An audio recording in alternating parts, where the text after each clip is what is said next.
नमस्कार मित्रांनो. घरात गणपतीची स्थापना करताना हे 10 नियम पाळा. गणेश मूर्तीच्या दिवशी घरोघरी बाप्पाचं आगमन होणार.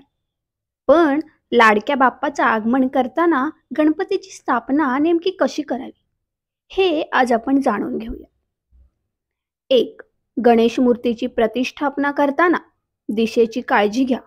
गणेशाची मूर्ती घराच्या पूर्व किंवा पश्चिम दिशेला स्थापित करणे खूप शुभ मानले जाते. घराच्या दक्षिण दिशेला मूर्ती ठेवू नका. ईशान्य कोपऱ्यातही गणेशाची मूर्ती ठेवू नका. 2. श्री गणेशाची सोंड डाव्या बाजूला असावी.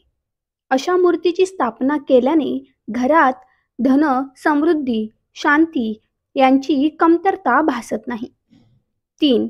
गणपतीची मूर्ती घरी आणताना मूर्तीसोबत त्याच्या हातात मोदक आणि त्याचे वाहन मूषक असणे आवश्यक आहे.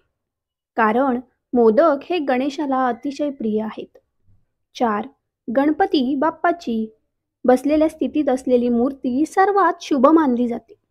असे मानले जाते की ही मूर्ती घरी आणल्याने कुटुंबातील प्रत्येक सदस्याचे सौभाग्य वाढते. 5. तुम्ही तुमच्या आवडीनुसार कोणत्याही रंगाची गणपती बाप्पाची मूर्ती घरी आणू शकता. परंतु सिंदुरी लाल आणि पांढऱ्या रंगाची गणेश मूर्ती घरी आणणे अत्यंत शुभ मानले जाते. 6. गणपतीची स्थापना करण्याकरिता चौरंग किंवा पाट आणि सभोवती मकर, पूजास्थानाच्या वर बांधण्याकरिता नारळ, आंब्याचे डहाळी, पाण्याने भरलेला तांब्या, पळी, पंचपात्र, ताम्हण, समई, जानवे, पत्री, शेंदूर, विड्यांची पाने, सुपाऱ्या, फळे, प्रसादकरता मोदक, मिठाई, पेढे असे पूजा साहित्य घेऊन पूजेची पूर्वतयारी करावी. 7. गणेश चतुर्थीच्या दिवशी पूजा व उपवास करून देवाला मोदक अर्पण करावे.